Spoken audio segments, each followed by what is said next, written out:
Shalom segenap jemaat Gereja Negara dan Bajem Bintara yang terkasih di dalam Tuhan. Kita patut bersyukur kepada Tuhan karena kasih Allah tak berkesudahan kepada kita setiap manusia yang percaya kepada Tuhan. Dan rahmat-Nya yang tak pernah berakhir seumur hidup kita. Mari saya undang segenap jemaat untuk bangkit berdiri dengan sukacita yang besar untuk memuji Dia. Kasih Allah.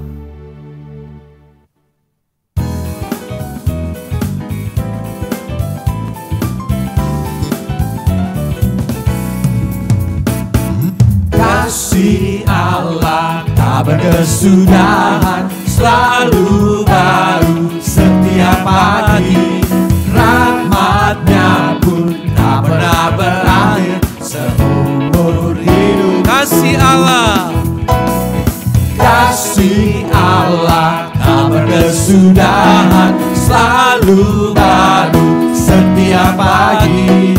Rahmat-Nya pun tak pernah berakhir seumur hidup. Dengan sukacita, dengan sukacita ku kan menari, dengan sorak-sorai memuji, ku naikkan pujian haleluya, nyanyi bagi Dia Sang Raja, nyanyi bagi Dia Sang Raja. Kasih Allah tak berkesudahan, selalu baru setiap pagi. Rahmat-Nya pun tak pernah berakhir seumur hidup. dengan sukacita, dengan sukacita ku kan menari, dengan sorak-sorai memuji, ku naikkan pujian haleluya, nyanyi bagi Dia Sang Raja, nyanyi bagi Dia Sang Raja. Dengan sukacita, dengan sukacita ku kan menari, dengan sorak-sorai memuji, ku naikkan pujian haleluya, nyanyi bagi Dia Sang Raja, nyanyi bagi Dia Sang dengan Raja. sukacita, Dengan sukacita ku kan menari, dengan sorak-sorai memuji, ku naikkan pujian haleluya, nyanyi bagi Dia Sang Raja, nyanyi bagi Dia Sang Raja. Selamanya. Jemaat sekalian, ibadah kita pada hari ini didasarkan pada pengakuan bahwa pertolongan kita adalah di dalam nama Tuhan yang menjadikan langit dan bumi.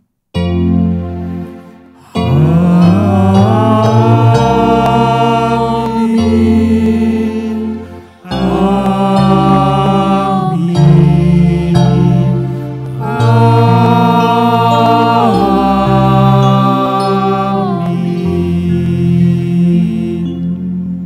Tuhan Yesus beserta dengan saudara. Dan beserta saudara juga. jemaat dikasihi oleh Tuhan, begitu besar kasih Tuhan kepada kita manusia yang berdosa ini. Dia membuang kita sejauh timur dari barat. Tuhan tidak mengingat lagi pelanggaran kita dan tidak memperhitungkan kesalahan kita. Sejauh timur dari barat.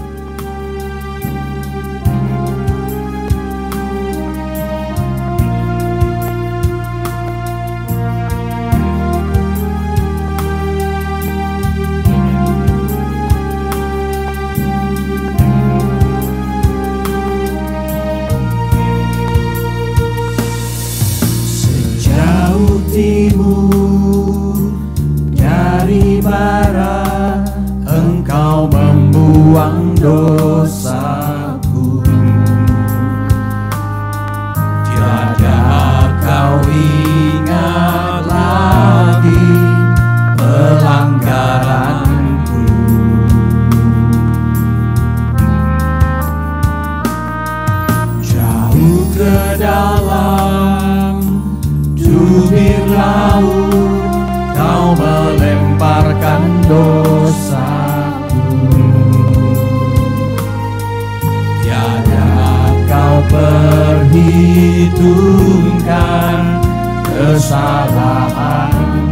Betapa besar kasih-Mu ya Tuhan. Betapa besar kasih pengampunan-Mu Tuhan. Tak Kau pandang hina hati yang hancur. Ku berterima kasih kepada-Mu ya Tuhan. Ku berterima kasih kepadamu ya Tuhan. Pengampunan yang Kau beri, pulihkanku.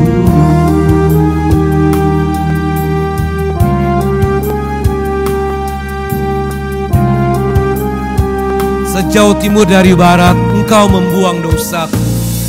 Sejauh timur dari barat, Engkau membuang dosaku. Tiada Kau ingat lagi pelanggaranku.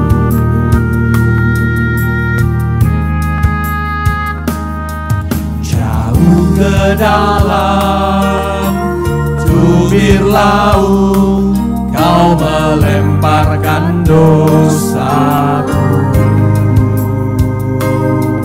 Tiada Kau perhitungkan kesalahan. Betapa besar kasih-Mu. Betapa besar kasih pengampunan-Mu Tuhan. Tak Kau pandang hina hati yang hancur. Ku berterima kasih kepada-Mu ya Tuhan. Berterima kasih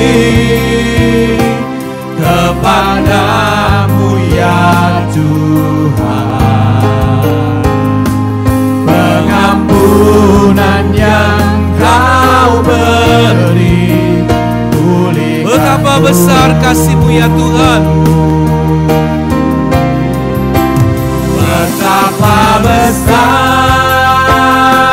kasih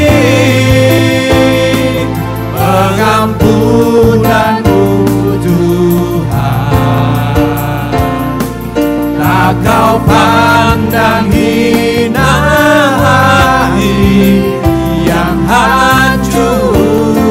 Ku berterima kasih kepada-Mu ya Tuhan. Ku berterima kasih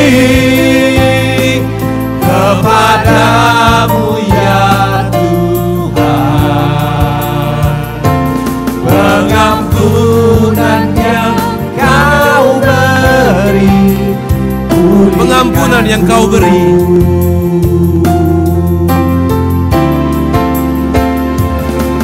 Pengampunan yang Kau beri, pulihkanku.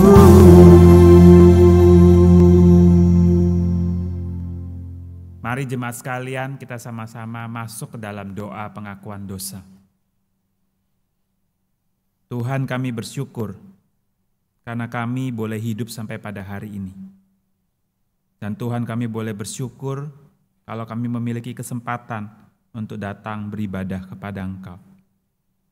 Tapi ya Tuhan, kami juga sadar bahwa setiap daripada diri kami berdosa, berulang kali melakukan kesalahan, sadar ataupun tidak sadar, di dalam hati, pikiran, dan juga perbuatan kami.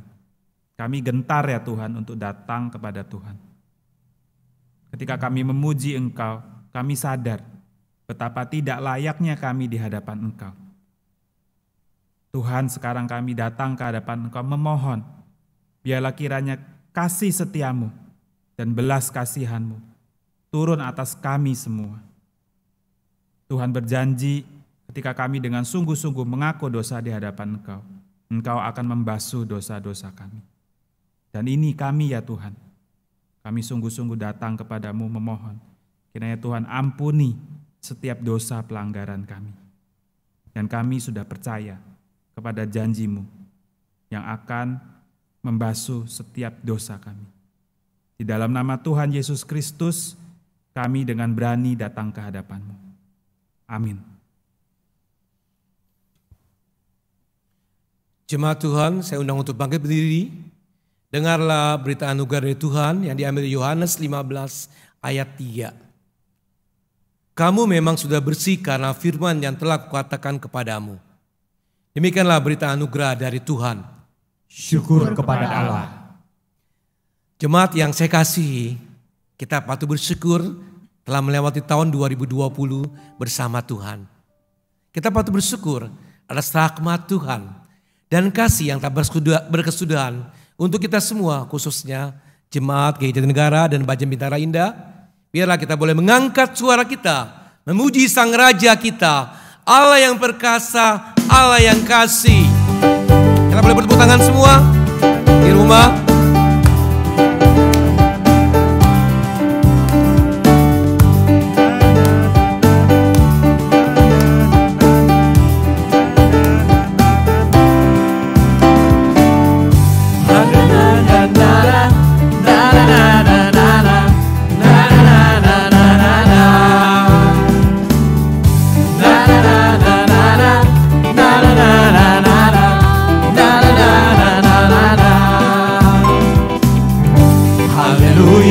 Memuji-Mu Tuhan, karena kasih-Mu tak berkesudahan. Yang bernapas memuji Sang Raja, di atas gunung dan di dalam samudra. Tanganku kuangkat padamu, mensyukuri rahmat yang Kau beri. Kakiku melompat bagimu, sebab rahmat-Mu baru setiap pagi. Bersyukurlah. Bersyukurlah kepada Tuhan, sebab Ia baik, sebab Ia baik. Bahwasannya untuk selamanya, kasih setianya, kasih setianya. Na na na na na na na na na.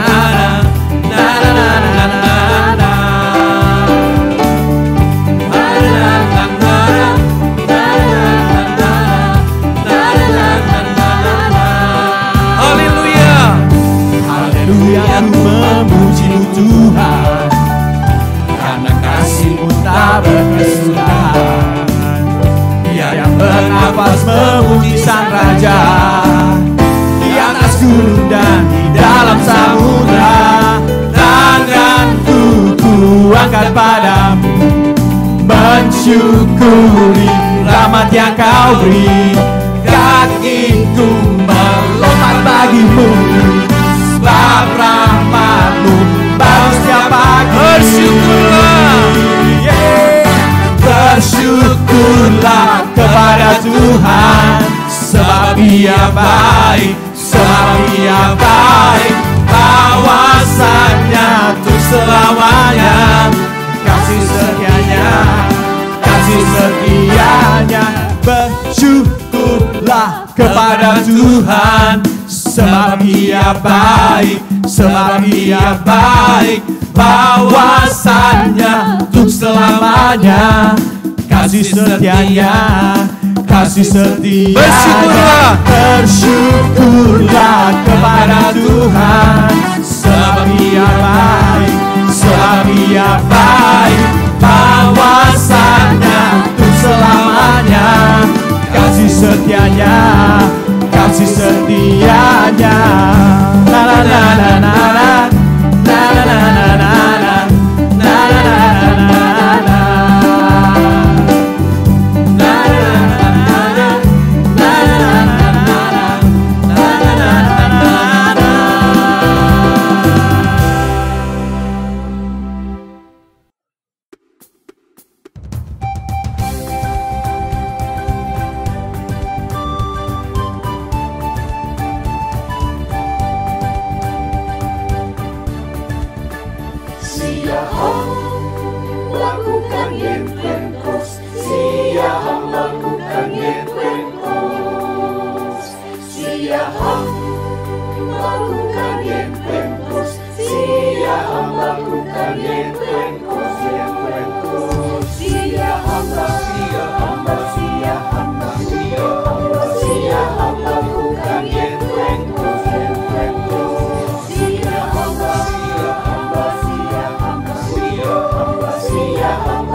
Saudara yang dikasihi Tuhan,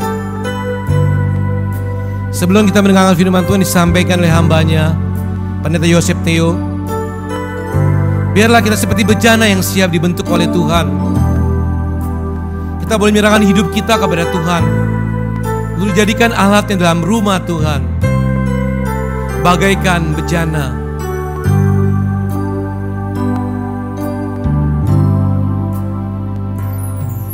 Bagaikan bejana siap dibentuk, demikian hidupku di tanganmu. Dengan urapan kuasa rohmu, ku dibaharui selalu. Jadikan ku alat dalam rumahmu, inilah hidupku di tanganmu. Bentuklah turut kehendakmu, pakailah sesuai rencana. Bersama-sama, ku mau sepertimu Yesus. Ku mau sepertimu Yesus, disempurnakan selalu dalam segenap jalanku, memuliakan nama-Mu. Bagaikan bejana siap dibentuk, biarlah hidup kita boleh diserahkan di dalam tangan Tuhan.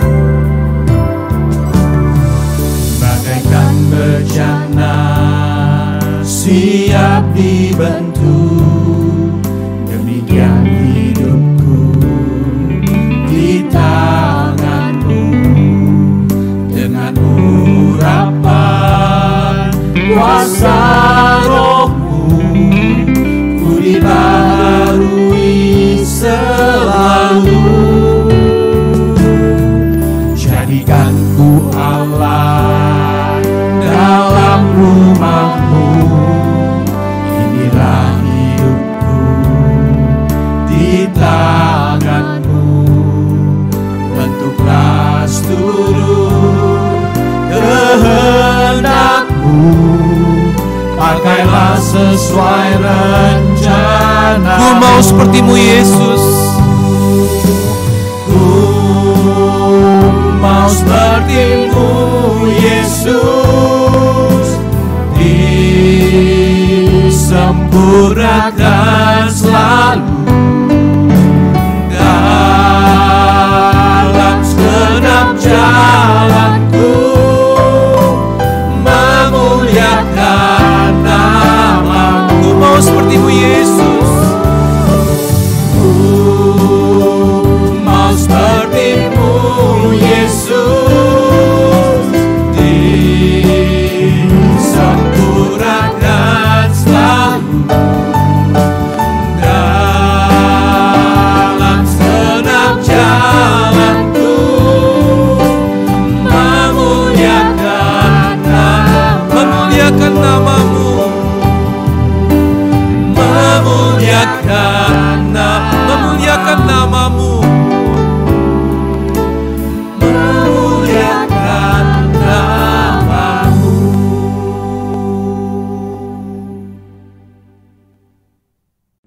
Salam sejahtera untuk seluruh jemaat GKI Jatinegara dimanapun berada. Senang sekali bisa melayani kembali bersama-sama. Senang sekali bisa berjumpa walaupun secara virtual. Puji Tuhan kita masih tetap dijaga, tetap sehat. Selamat tahun baru buat kita semuanya. Masih Januari, masih suasana tahun baru. Selamat tahun baru, kiranya Tuhan membimbing dan memberkati kehidupan kita sepanjang 2021.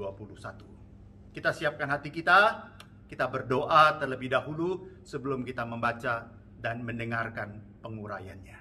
Kita berdoa. Bapa di sorga, berkatilah firman Tuhan dari Yohanes 15 ayat 1-8. Mampukan kami untuk mengerti firman-Mu. Mampukan kami untuk dicelikkan, diinspirasikan oleh firman-Mu. Mampukan kami melakukannya dalam kehidupan kami sehari-hari. Mampukan hamba-Mu yang menyampaikan dan hamba-Mu yang mendengarkan. Semuanya boleh diberkati oleh firman Tuhan. Jangan biarkan satu orang pun tidak mengerti khotbah ini. Mampukan kami mengerti dan hidup kami senantiasa diperbaharui, diperbaiki, dibentuk oleh kebenaran firman Tuhan. Di dalam Tuhan Yesus Kristus, kami siap mendengar firman Tuhan. Amin. Segenap jemaat, silakan ambil Alkitabnya. Kita akan membuka Injil menurut Yohanes 15 ayat 1 sampai 8. Injil menurut Yohanes pasal 15 ayat 1 sampai 8. Kita akan membahas satu tema tentang rahasia pokok anggur. Rahasia pokok anggur. Apa yang Tuhan mau ajarkan dari sebuah perumpamaan pohon anggur, dan kita adalah ranting-rantingnya. Mari kita melihat bersama-sama Yohanes 15 ayat 1 sampai 8. Perhatikan, saya baca ayat demi ayat. Akulah pokok anggur yang benar dan Bapakulah pengusahanya. Setiap ranting padaku yang tidak berbuah dipotongnya, dan setiap ranting yang berbuah dibersihkannya supaya ia lebih banyak berbuah. Kamu memang sudah bersih karena firman yang telah kukatakan kepadamu. Tinggallah di dalam aku dan aku di dalam kamu. Sama seperti ranting tidak dapat berbuah dari dirinya sendiri kalau ia tidak tinggal pada pokok anggur. Demikian juga kamu tidak berbuah jikalau kamu tidak tinggal di dalam aku. Saya ulang ayat 4b. Demikian juga kamu tidak berbuah jikalau kamu tidak tinggal di dalam aku. Akulah pokok anggur dan kamulah ranting-rantingnya. Barang siapa tinggal di dalam aku dan aku di dalam dia, ia berbuah banyak. Sebab di luar aku, kamu tidak dapat berbuat apa-apa. Barang siapa tidak tinggal di dalam aku, ia dibuang keluar seperti ranting dan menjadi kering. Kemudian dikumpulkan orang dan dicampakkan ke dalam api, lalu dibakar. Ayat ke-7. Jikalau kamu tinggal di dalam aku, dan firmanku tinggal di dalam kamu. Saya ulang. Jikalau kamu tinggal di dalam aku, jikalau kamu tinggal di dalam Kristus, dan firman Kristus tinggal di dalam kamu, mintalah apa saja yang kamu kehendaki dan kamu akan menerimanya. Ayat 8. Dalam hal inilah Bapakku dipermuliakan, yaitu jika kamu berbuah banyak, dan dengan demikian kamu adalah murid-muridku. Demikianlah, dalam hal inilah, dalam kasus inilah, Tuhan dipermuliakan bukan karena doa-doa kita dikabulkan, tapi Tuhan dipermuliakan jikalau kamu berbuah banyak dan kamu menjadi murid-murid Kristus. Ayat yang sangat bagus sekali, saudara-saudara. Di dalam perjanjian lama, saya ingin mengawali dengan satu pendahuluan. Di dalam perjanjian lama, bangsa Israel itu seringkali dilukiskan, digambarkan sebagai kebun anggur yang sedang digarap oleh Tuhan. Misalnya Hosea 10 ayat 1, Yesaya pasal 5, Yeremia 2 ayat 7, Yehezkiel 15 dan lain-lain, dan masih banyak lagi. Pohon anggur itu adalah sejenis tanaman yang merambat, dan dia harus selalu dibersihkan. Ranting-ranting yang mati itu harus dibersihkan. Ranting-ranting yang bagus itu juga harus dibersihkan. Supaya dia terus menerima masukan, asupan vitamin, asupan yang bagus, air yang bagus, dan makanan yang sehat dari pokok anggurnya, dari batang utamanya, dari pokok anggurnya. Dan dengan demikian barulah dia bisa berbuah. Dipotong, dibersihkan, baru dia bisa berbuah. Dan Tuhan Yesus memakai metafora pokok anggur untuk mengajarkan murid-muridnya bahwa kehidupan ini harus menghasilkan buah yang produktif dan melimpah. Demikian ini pengajarannya, Bapak Ibu Saudara-saudari. Kita orang Kristen harus produktif menghasilkan buah kehidupan. Kita orang Kristen harus menghasilkan produksi buah kehidupan, buah iman, dan itu harus melimpah. Itulah orang lihat buah kehidupan kita dan orang memuliakan Bapa di sorga. Dan orang menjadi percaya kepada Tuhan Yesus Kristus. Kalau kita sebagai murid Kristus yang tidak berbuah, kita adalah murid yang mati. Iman kita mati, kekristenan kita mati. Cuma tinggal ritual saja, cuma tinggal rutin saja ke gereja, ritual saja beribadah, tapi tidak menghasilkan buah kehidupan, buah iman. Tidak ada dampak iman kepada orang-orang di sekitar kita. Kita mati, Bapak Ibu, saudara-saudari. Karena itu Yohanes 15 itu menjadi satu rahasia yang penting sekali. Dan hari ini kita mempelajari supaya kita menghasilkan buah yang berlimpah. Hidup iman kita produktif. Sehingga sepanjang tahun 2021 ini kita menjadi murid Kristus yang produktif. Menghasilkan buah iman, buah kerohaniannya. Nah, di dalam Yohanes 15 ini Bapak Ibu diberikan 4 rahasia kalau hidup iman kita mau berhasil. Kalau hidup kita mau produktif, kalau hidup iman kita menghasilkan buah dan orang memuliakan Bapa di sorga. Ada 4 tipsnya, ada 4 rahasia agar produktif menghasilkan buah kerohanian di dalam kehidupan kita, di dalam rumah tangga kita, di dalam pekerjaan kita, dimanapun juga. Rahasia yang pertama adalah tinggal di dalam Kristus. Wah, ini menarik sekali. Tinggal di dalam Kristus. Inti dari Yohanes 15 ini adalah tinggal di dalam Kristus. Nah, sekarang pertanyaannya, tinggal di dalam Kristus itu apa artinya? Apa artinya tinggal di dalam Kristus? Tinggal itu artinya berada di dalam dan tetap berada di dalam. Saya ulang. Dalam bahasa aslinya tinggal itu artinya berada di dalam dan tetap berada di dalam. Nah, kalau begitu, tinggal di dalam Kristus artinya tetap berada di dalam bersama-sama dengan Kristus dan tetap bertahan bersama dengan Kristus. Wah, ini hebat sekali. Ini cakep sekali pengertiannya. Sederhana bukan? Tinggal di dalam Kristus artinya tinggal bersama dengan Kristus, di dalam Kristus, dan bertahan di dalam. Tinggal di rumah, itu berarti tinggal di dalam rumah. Dan berapa lama Anda tinggal di dalam rumah? Begitu juga tinggal di dalam Kristus, artinya tinggal di dalam Kristus, bersama Kristus. Dan berapa lama Anda bertahan tinggal bersama-sama dengan Kristus? Menurut Rudolf Karl Bultmann, ini seorang Jerman, ya, seorang teolog Lutheran, ya, seorang profesor yang mengajar Perjanjian Baru di University of Marburg. Dia mengatakan sangat bagus sekali. Perhatikan, ya, bagus sekali ini, ya. Apa artinya tinggal di dalam Kristus? Tinggal di dalam Kristus itu adalah tetap berada di dalam, tetap berada di dalam. Artinya adalah tetap berada di dalam itu artinya adalah tinggal di mana? Tinggal dengan siapa? Dan apakah itu mempengaruhi Anda atau tidak? Tinggal di dalam Kristus itu artinya tetap berada di dalam. Wah, bagus sekali. Saya diberkati, Bapak Ibu, saudara-saudara. Tinggal di dalam Kristus itu arti yang pertama adalah tetap berada di dalam. Tinggal di dalam Kristus itu artinya tetap berada di dalam. Tetap bersama dengan Kristus, diam bersama dengan Kristus. Dan apakah diam bersama dengan Kristus itu mempengaruhi hidup Anda atau tidak? Tetapi arti yang kedua adalah tetap bertahan di dalam Kristus. Itu artinya berapa lama Anda berada di dalam. Ini soal loyalty, soal loyalitas Bapak Ibu Saudara-saudari.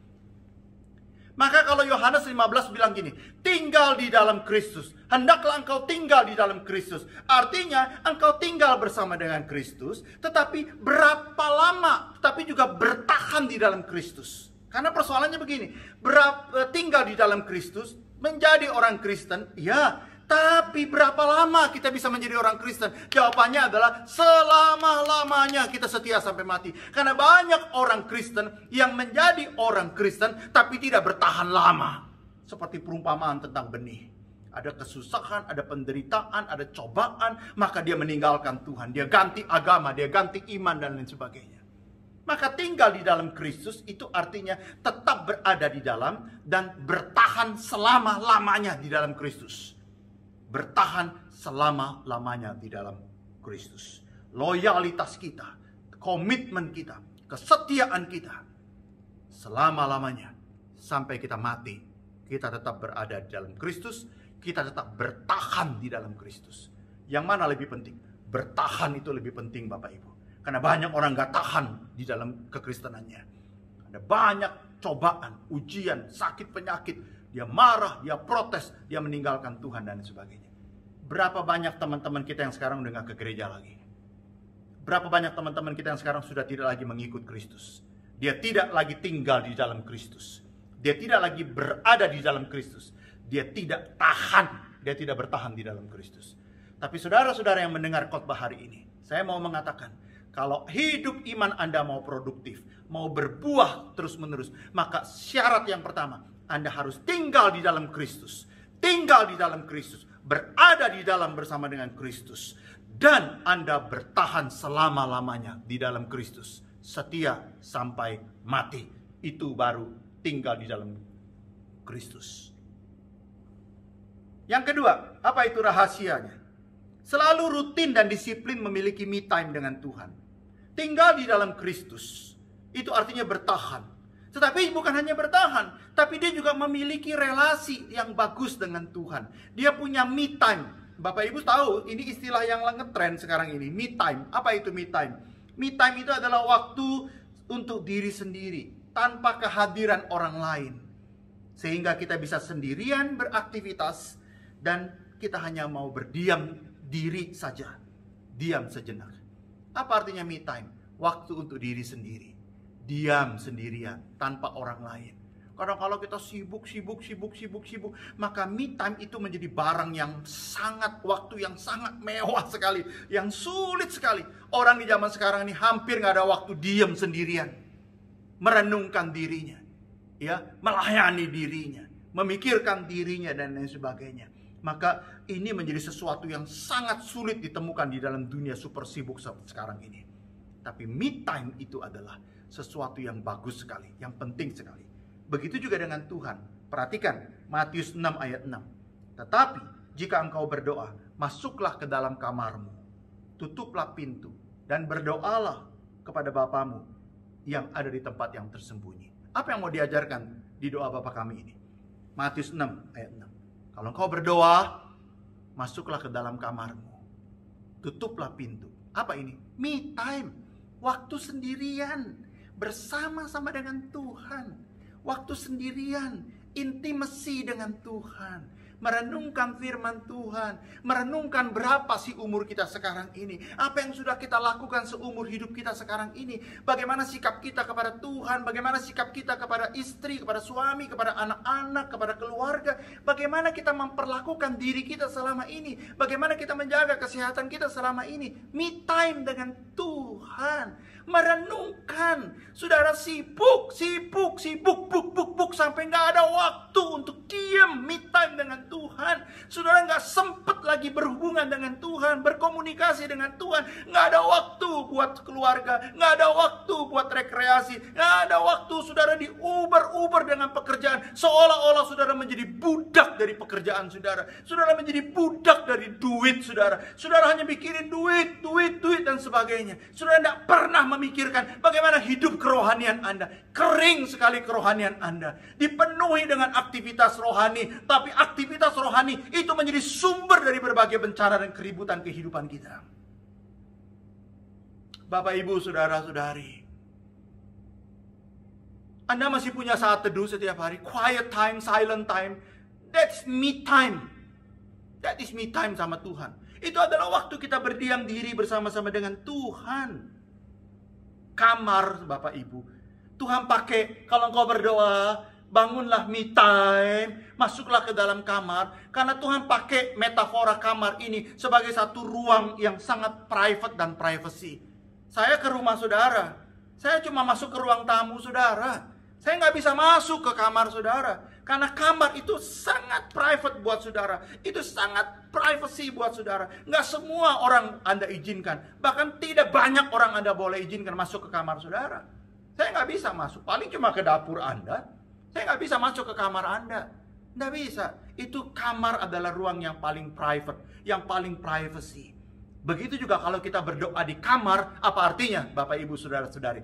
Artinya Tuhan itu adalah seseorang yang sangat spesial. Tuhan itu sangat spesial. Tuhan itu oknum yang sangat spesial buat kita. Dialah yang kita izinkan masuk ke dalam ruangan publik kita, ruangan private kita, ruangan privasi kita. Dialah yang boleh masuk ke ruangan yang paling private dalam kehidupan kita. Dialah yang juga boleh menguasai kehidupan kita. Kamar itu adalah tempat di mana kita paling asli, paling otentik. Kamar itu adalah tempat di mana kita berani membuka diri kita. Tidak ada sesuatu yang dapat kita sembunyikan. Di ruang publik, di public space, di public area, kita banyak memakai topeng, kita banyak memakai kepalsuan. Gereja juga seringkali menjadi public space di mana kita ke gereja memakai topeng, topeng dalam tanda petik. Tapi begitu kita pulang ke kamar, kita menjadi diri kita apa adanya. Manusia otentik dengan segala kekurangannya, dengan segala dosa, dengan segala sifatnya, dengan segala apapun dalam kehidupan kita. Doa adalah hal yang paling mudah ditunda. Doa adalah hal yang paling diabaikan. Me time dengan Tuhan itu adalah saat di mana kita seringkali sepelekan. Oleh karena kesibukan kita, seringkali kita menghapuskan me time dengan Tuhan. Padahal me time itu adalah rahasia kedua dalam Yohanes 15. Kalau hidup iman kita mau produktif. Kalau hidup iman kita mau dikuasai oleh kebenaran firman Tuhan. Bapak Ibu Saudara-saudari yang saya kasihi. Mari kita bangun saat teduh kita. Baca Alkitab kita setiap hari. Minggu lalu di dalam kebaktian peringatan 40 hari Bapak Sukendro, kita kaget ketika kita menemukan dia punya buku me time dengan Tuhan. Satu hari satu ayat dihafal. Ayat itulah yang dia tulis di satu buku khusus. Ayat-ayat hafalan. Sehingga otaknya, pikirannya dikuasai oleh kebenaran firman Tuhan. Karena dia punya me time dengan Tuhan. Dia punya quiet time. Relasi yang intim dengan Tuhan. Baru hidupnya itu memiliki dampak dan pengaruh bagi orang lain. Yang ketiga, kalau hidup iman kita mau produktif, menghasilkan buah, maka kita mesti memiliki paradigma baru. Kita mesti memiliki konsep baru. Kita mesti memiliki cara pandang yang baru. Ranting tidak dapat berbuah pada dirinya sendiri jikalau dia tidak tinggal pada pokok anggur. Pokok anggur itulah sumbernya. Memberikan makanan seperti apa? Itulah yang akan menghasilkan buah anggur yang manis, yang enak, yang sangat crispy dan sebagainya. Kenapa? Karena dapat masukan, asupan yang bagus. Kita mesti tinggal di pokok anggur yaitu Kristus. Supaya kita mendapatkan asupan, mendapatkan masukan makanan. Firman Tuhan yang bagus, yang indah. Kalau perbendaharaan hati kita firman Tuhan, keluar dari mulut kita juga firman Tuhan. Kalau perbendaharaan hati kita jahat, keluar juga dari mulut kita segala sesuatu yang jahat, pikiran yang jahat dan lain sebagainya. Kita mesti melahir baru. Kita mesti punya paradigma yang baru. Tinggal dalam pokok anggur, nempel di pokok anggur, bersumber pada Kristus di situ. Sehingga kita punya cara pandang yang baru. Apa yang berubah setelah Anda menjadi Kristus? Menjadi orang Kristen. Setelah Anda menjadi percaya Kristus. Apa yang berubah? Apakah setelah kita menjadi orang Kristen kita nggak butuh uang? Kita buang itu uang? Apakah kita tinggalkan dunia ini? Tidak, Bapak Ibu, Saudara-saudari. Kita setelah jadi orang Kristen, setelah menjadi murid Kristus, kita tetap memerlukan uang. Tapi pola kita, cara pandang kita tentang uang itu berubah. Uang itu adalah media di mana kita memuliakan Tuhan. Kita bukan budak dari uang. Cara pandang kita terhadap pekerjaan berubah. Itu adalah gereja kita, kantor kita, kerjaan kita, warung kita, toko kita. Itu adalah gereja di mana kita berbakti kepada Tuhan, melayani Tuhan. Dan ketika ada langganan, datang pembeli, datang karyawan, datang klien, datang konsumen, datang. Itu adalah jemaat yang kita mesti wartakan kabar sukacita Kristus lewat pelayanan kita di toko kita, di warung kita, di kantor kita, di pekerjaan kita. Sama Bapak Ibu. Cara kita berkeluarga, memperlakukan istri kita, suami kita berbeda setelah kita percaya Kristus. Cara kita memperlakukan seksual berbeda Bapak Ibu Saudara-saudari. Semuanya itu bukan untuk melampiaskan hawa nafsu kita, tapi untuk kemuliaan bagi nama Tuhan.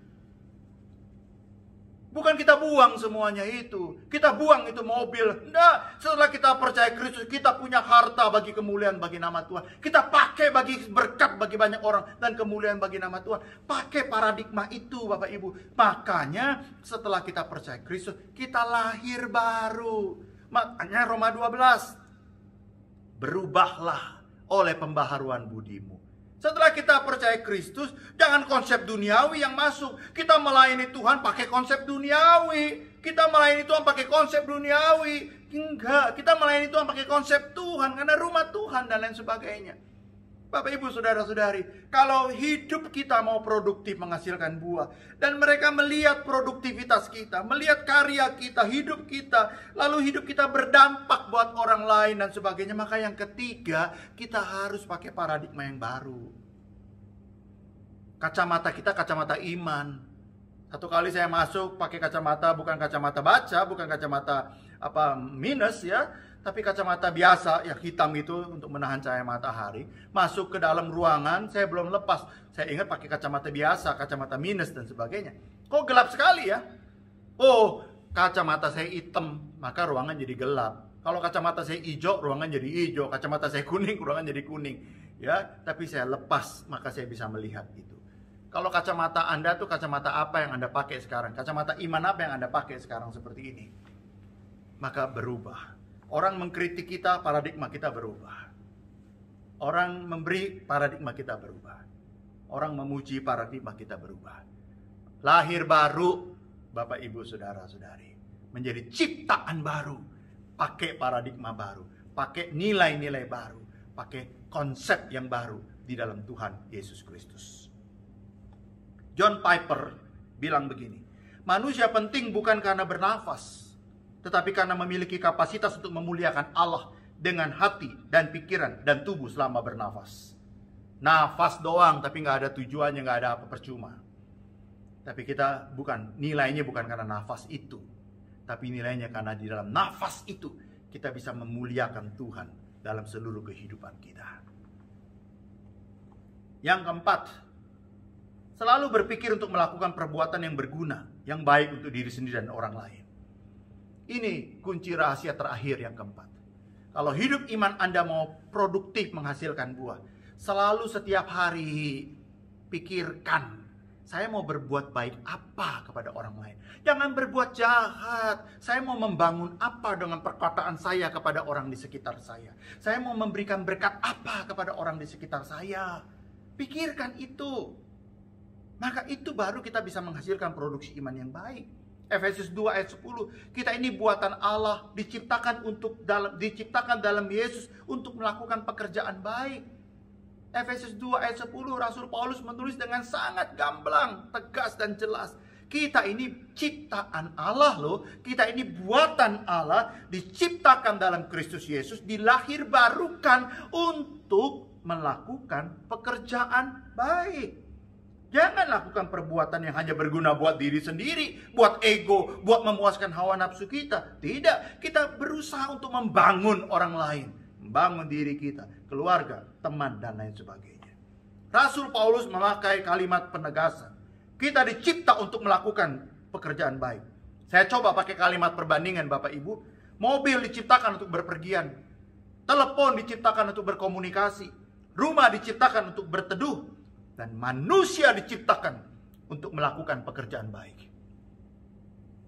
Tuhan menciptakan kita dengan memberi kita kemampuan untuk melakukan perbuatan baik. Maaf kalau saya pakai istilah DNA kita atau natur kita yang asli itu mampu berbuat baik, melakukan kebaikan dan selalu ingin melakukan kebaikan. Kembali kepada natur asli kita, Bapak Ibu Saudara-saudari. Kasih, berbagi, mencintai, itu bawaan sejak lahir. Tetapi kebencian, kemarahan, permusuhan, itu diajarkan dan ditularkan. Buang itu pengajaran yang jahat. Karena aslinya kita itu adalah, kita bisa berbuat baik. Kita mencintai, kita mengasihi, kita mengampuni dan sebagainya. Bapak Ibu Saudara, kebaikan itu ada dua jenis. Kebaikan aktif, kita melakukan sesuatu. Berpikir mau berbuat apa untuk orang lain. Ya, melakukan sesuatu untuk berbuat apa. Tapi melakukan sesuatu bukan dengan konsep sosial, investasi, supaya nanti dia berbuat baik lagi kembali kepada saya. Enggak. Setelah dia melakukan perbuatan baik, dia lupakan. Nah, itu baru perbuatan yang baik. Setelah Anda lakukan, forget it. Bahwa Anda pernah berbuat baik kepada dia. Itu baru perbuatan baik yang aktif, yang baik. Tapi ada perbuatan baik yang pasif. Artinya apa? Anda tidak mampu berbuat baik, tapi Anda tidak mencegah orang yang mau berbuat baik. Nah, orang Farisi, ya ahli Taurat itu jahat sekali. Dia tidak mampu berbuat baik, tapi mencegah orang yang mau berbuat baik. Dia tidak masuk sorga, tapi mencegah orang yang mau masuk sorga. Dia tidak percaya kepada Kristus, dia membenci Kristus, tapi juga mencegah orang yang mau percaya kepada Kristus. Jangan Bapak Ibu. Kalau Bapak Ibu nggak bisa nyumbang, biarkan orang lain yang menyumbang. Kalau Bapak Ibu nggak bisa berbuat baik, jangan mencegah orang yang berbuat baik. Jangan senang lihat orang susah, susah lihat orang senang. Senang lihat orang senang, susah lihat orang susah. Itu yang bagus Bapak Ibu, saudara-saudari. Mari kita bersama-sama melakukan kebaikan aktif. Tapi kalau saudara nggak bisa melakukan kebaikan aktif, lakukanlah kebaikan pasif. Doakan supaya banyak orang bisa berbuat baik. Dan saudara hanya mendukung saja. Jangan Anda tidak bisa berbuat baik, tapi Anda berbuat jahat terus. Anda tidak bisa memuji, ya sudah diam saja. Jangan menghina. Anda tidak bisa memuji, tapi menghina orang terus. Jangan. Anda berbuat aktif memuji orang. Tapi kalau Anda tidak bisa memuji orang, Anda berbuat kebaikan pasif. Senang melihat orang memuji orang lain. Camkan baik-baik hal ini. Kesimpulannya Bapak Ibu, saudara-saudari. 4 rahasia agar produktif dalam menghasilkan buah kehidupan. 4 rahasia supaya hidup Anda memiliki pengaruh bagi orang lain. Supaya hidup kekristenan itu berdampak bagi orang lain. Supaya gereja saudara berdampak bagi orang lain. Ada 4 rahasia. Yang pertama, tinggal di dalam Kristus. Tinggal di dalam Kristus artinya tetap berada di dalam Kristus dan bertahan selama-lamanya kepada Kristus. Loyalitas, komitmen itu. Jangan hanya berada di dalam, tapi nggak bertahan di dalam. No, tinggal di dalam Kristus. Sekali percaya Kristus, sekali menjadi murid Kristus, selama-lamanya Anda menjadi murid Kristus. Berada di dalam Kristus, bertahan di dalam Kristus. Yang kedua, selalu rutin, disiplin, punya me time dengan Tuhan. Membangun, masuk ke kamar, catat ayat yang Anda baca, yang Anda hafal. 1 hari, 1 ayat hafalan. Saya masih membaca sampai dengan sekarang ini 1 hari 5 pasal. Secapek apapun. Tuhan Yesus capek, sibuk, buk, melayani. Tidak ada catatan Yesus beristirahat. Tapi dalam kesibukan seperti apapun, selalu ada catatan di Injil. Yesus memiliki doa pribadi dengan Tuhan, dengan Bapanya di sorga. Ada me time selalu. Kalau Anda mau produktif dan hidup iman Anda berdampak bagi keluarga, bagi orang lain. Bukan hanya tinggal di dalam, tapi saudara punya me time. Bangun relasi intim, rutin, disiplin dengan Tuhan. Orang Kristen tidak pernah baca Alkitab. Celaka sudah Bapak Ibu, saudara-saudara. Orang Kristen tidak pernah baca Alkitab. Ya, kalau ada masalah Anda mau menyelesaikan dengan cara apa? Dengan cara duniawi. Muncul manusia lama saudara. Kebencian, kemarahan dan sebagainya. Pembunuhan dengan kata dan sebagainya. Ingat Bapak Ibu. Kita dilahirkan. Kita diciptakan untuk berbuat baik. Kita belajar untuk membenci orang. Padahal naturnya kita itu adalah kita punya sifat baik. Yang ketiga, miliki paradigma yang baru. Manusia penting bukan karena dia bernafas, tapi karena dia punya kapasitas untuk memuliakan Tuhan, memuliakan Allah. Pakai nilai Kristen, pakai kacamata Kristen, pakai paradigma baru. Anda melihat uang, melihat pekerjaan, melihat sesama, melihat tetangga, melihat kerjaan, semuanya dari kacamata Kristus. Anda lihat itu adalah anugerah bagi kemuliaan Tuhan. Yang keempat, setiap hari pikirin mau berbuat baik apa, mau ngomong berkat apa. Karena kita naturnya bisa memberkati, bisa berbuat baik, bisa menolong, bisa mendukung orang lain. Ayo kita pikirin. Jangan setiap hari kita pikirin, saya marah, saya mau membenci dia, saya mau membunuh dia, saya mau menghasut dia. No way, Bapak Ibu. Saudara nggak mungkin bisa menghasilkan produksi iman yang baik dalam kehidupan kita. 4 inilah yang menjadi kunci kita bertumbuh, kita tinggal di dalam Tuhan. Kita selalu rutin punya me time dengan Tuhan. Dan kita selalu pakai paradigma kacamata Kristus dalam hidup kita. Dan kita selalu setiap hari pikirin, saya mau berbuat baik apa? Saya mau melakukan kebaikan apa? Berkat apa? Kalau saya tidak bisa memberi, paling tidak saya bersyukur ada orang yang memberi. Kebaikan aktif, kebaikan pasif. Saya percaya, saudara mengerti khotbah ini. Dan saya percaya, Anda semuanya akan melakukan ini dalam kehidupan Anda. Tetap tinggal di dalam Kristus. Dia pokok anggurnya, kita ranting-rantingnya. Di luar Kristus, kita tidak bisa berbuat apa-apa. 4 hal ini, camkan, hafal, praktekkan, sehingga hidup iman kita berbuah. Mari kita berdoa. Ya Allah Bapa kami dalam sorga, diberkati seluruh jemaat GKI Jatinegara. Kiranya firman Tuhan ini boleh memberkati mereka semuanya, supaya mereka tetap berbuah, mereka mengerti rahasia pokok anggur, tinggal di dalam, tinggal bersama Kristus, dan tinggal bertahan selama-lamanya. Dan biarlah semua jemaat GKI Jatinegara punya me time, punya waktu intim, waktu teduh, di ruang yang sangat privat, yang sangat pribadi, setiap hari dengan Tuhan. Di kamar, di satu ruangan yang betul-betul pribadi. Tidak setiap orang boleh masuk. Hanya Tuhan yang boleh masuk. Dan keluarga dekat kita yang boleh masuk. Itu berarti Tuhan adalah spesial. Di mana boleh masuk dalam hidup pribadi kita. Dan menguasai hidup pribadi kita. Kami ingin ya Tuhan memiliki paradigma baru. Kacamata baru. Sehingga apa yang kami lihat tentang segala sesuatu di dunia ini. Kami lihat itu dalam kacamata nilai-nilai Kristiani. Dan kami mau pakai itu untuk kemuliaan Tuhan.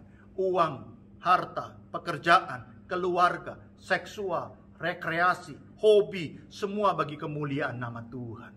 Dan ajar kami setiap kali bangun tidur, perbuatan baik apa yang kami mau lakukan, perkataan baik apa yang kami mau ucapkan, tangan yang seperti ini mau berbuat baik kepada siapa dan sebagainya, dan doa apa yang kami mau naikkan buat orang lain dan sebagainya. Ajar kami, karena natur kami, DNA kami, DNA iman kami adalah bisa berbuat baik, mengasihi, mengampuni. Ajar kami belajar, bukan belajar kebencian, tapi belajar untuk mengasihi dan mencintai sesama kami. 4 rahasia ini ditanamkan dalam hati kami, sehingga kami akan berbuah di dalam kehidupan kami. Diberkatilah seluruh jemaat GKI Jatinegara di dalam nama Tuhan Yesus Kristus. Amin.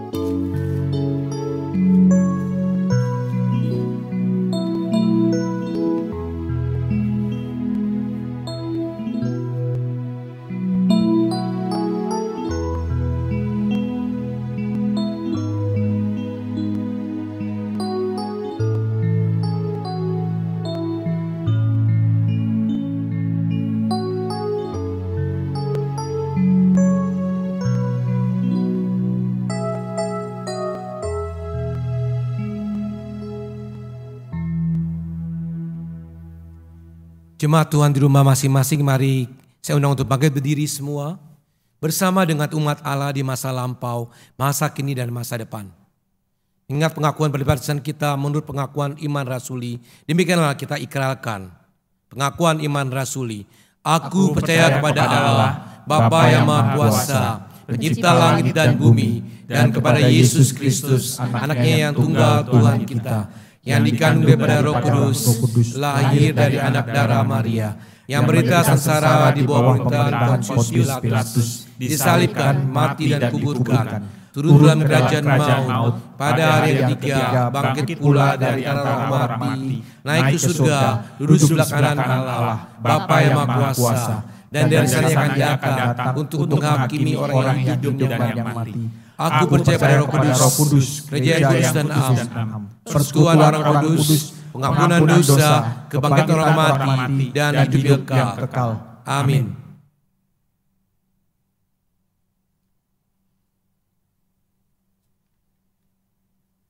Mari jemaat sekalian, kita masuk dalam doa syafaat. Tuhan Allah Bapa kami di dalam surga, kami sekali lagi datang ke hadapan-Mu ya Tuhan, menaikkan permohonan daripada jemaat Tuhan di gereja ini. Tuhan, kami bersyukur kalau Tuhan sudah memimpin kami masuk ke dalam tahun yang baru. Dan kami memohon, biarlah kiranya Roh Tuhan terus memimpin setiap daripada kami, setiap jemaat di GKI Jatinegara, untuk hari lepas hari bersandar kepada Engkau, dan makin hari makin memiliki relasi yang dekat dengan Engkau. Tuhan, tolong pimpin pertumbuhan rohani setiap jemaat yang ada. Dorong mereka untuk setia merenungkan firman-Mu, supaya mereka mendapatkan kekuatan rohani daripada kebenaran firman-Mu ya Tuhan. Dan Tuhan, biarlah kiranya Engkau sendiri yang juga menyertai setiap daripada mereka yang sedang menghadapi pergumulan, mungkin di dalam keluarga, mungkin masalah ekonomi, ataupun sakit penyakit yang mendera hidup mereka. Tuhan, lawat mereka ya Tuhan. Dan Tuhan tolong ya Tuhan, supaya gereja Tuhan di tempat ini kembali lagi melihat visi dan kehendak Tuhan untuk gereja ini. Bagaimana kami harus melayani Tuhan di tahun yang baru ini dan juga di dalam masa-masa masih pandemi ini. Biarlah kiranya Tuhan menambah-nambahkan kasih daripada kami untuk peduli kepada orang lain yang membutuhkan. Kami juga mau berdoa ya Tuhan buat Indonesia. Hari lepas hari jumlah yang tertular, yang sakit, yang meninggal, bukan berkurang tetapi terus bertambah-tambah ya Tuhan. Tuhan, berilah kiranya belas kasihan-Mu bagi bangsa ini. Ajar mereka juga ya Tuhan untuk semakin sadar perlunya menjaga diri, menjaga kesehatan masing-masing dan orang lain. Tuhan, tolong juga untuk pemerintah supaya semakin tegas, supaya semakin sigap untuk merawat orang yang sakit dan menindak orang yang tidak taat. Dan Tuhan, tolong ya Tuhan, biarlah kiranya seluruh dunia ini ya Tuhan, Tuhan lindungi. Biarkanlah pandemi ini cepat berlalu ya Tuhan di dalam pimpinan-Mu.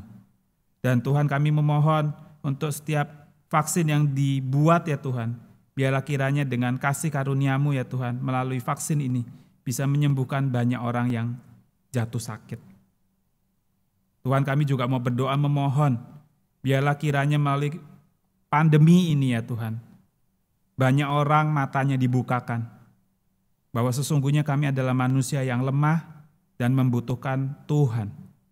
Biarlah kiranya pintu hati banyak orang dibukakan, dan biarlah kiranya berita Injil boleh terus tersebar, dan makin banyak orang yang mencari keselamatan di dalam Tuhan Yesus. Kami memohonkan doa-doa ini ya Tuhan, dan kami mau menutupnya dengan bersama-sama menaikkan doa yang kami percayai, doa Bapa kami. Bapa kami yang ada di surga, dikuduskanlah nama-Mu, datanglah kerajaan-Mu, jadilah kehendak-Mu di bumi seperti di surga. Berilah kami pada hari ini makanan kami yang secukupnya, dan ampunilah kami seperti kami juga mengampuni orang yang bersalah kepada kami. Janganlah membawa kami ke dalam pencobaan, tetapi lepaskanlah kami daripada yang jahat. Karena Engkau yang mempunyai kerajaan dan kuasa dan kemuliaan sampai selama-lamanya. Amin. Jemaat Tuhan, di dalam ibadah online ini, kita juga diberi kesempatan memberikan persembahan kita kepada Tuhan. Persembahan dapat Bapak Ibu Saudara kirimkan ke nomor rekening GKI Jatinegara, BCA 342 352 9101. Atau Bapak Ibu dapat melakukan scan QR yang tertera di layar maupun di warta WA Grup Jemaat GKI Jatinegara.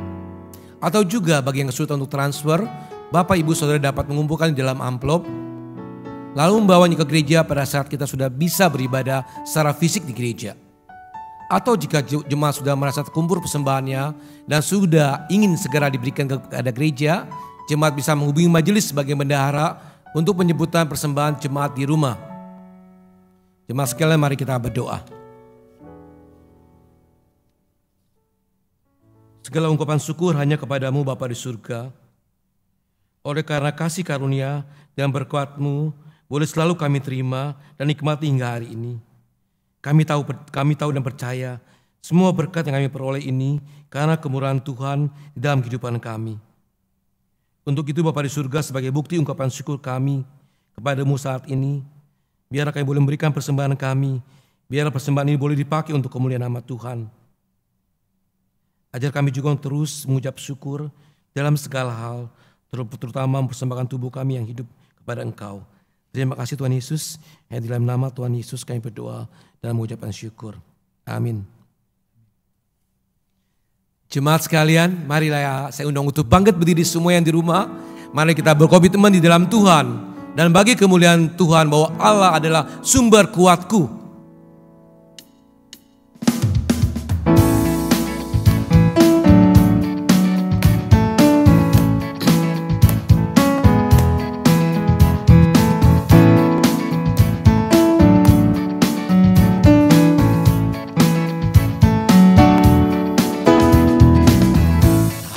Kau milikku di surga,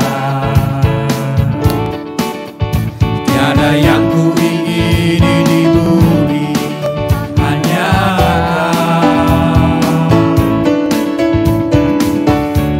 Kau. Tak ku andalkan kekuatanku, namun yang pasti Kau tetap selamanya.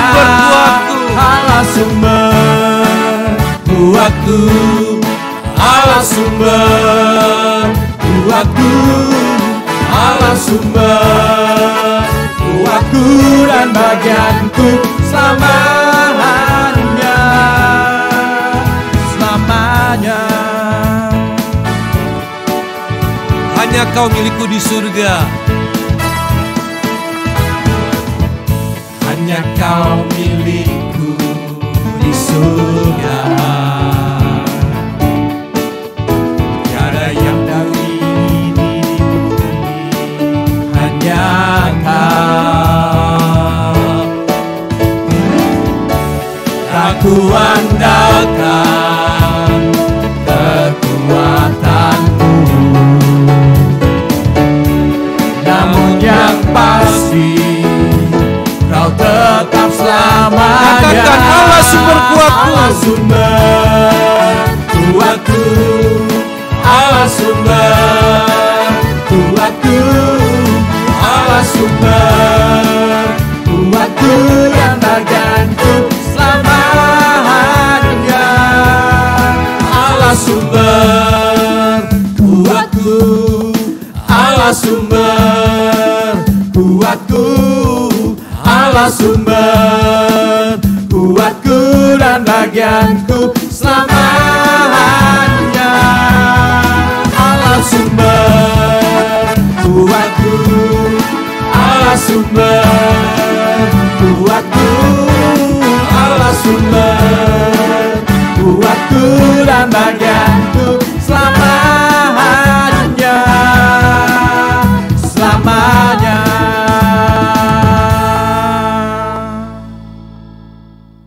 Jemaat sekalian, arahkanlah hatimu kepada Tuhan. Kami mengarahkan hati kami kepada Tuhan. Jadilah saksi Kristus. Syukur kepada Allah. Terpujilah Tuhan. Sekarang dan selamanya. Mari kita menerima doa berkat.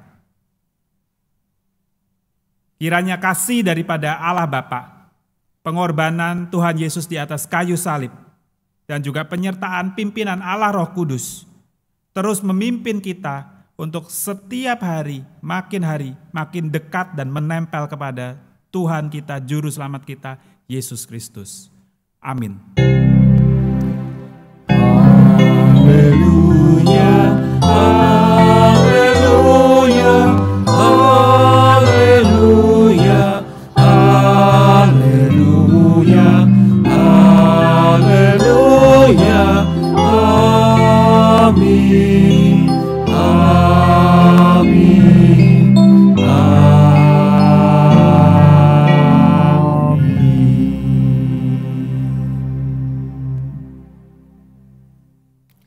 Jemaat Tuhan, ibadah online telah selesai. Jemaat silakan untuk mengambil waktu teduh. Tuhan Yesus terus menyertai segenap jemaat GKI Jatinegara dan Bajem Bintarai.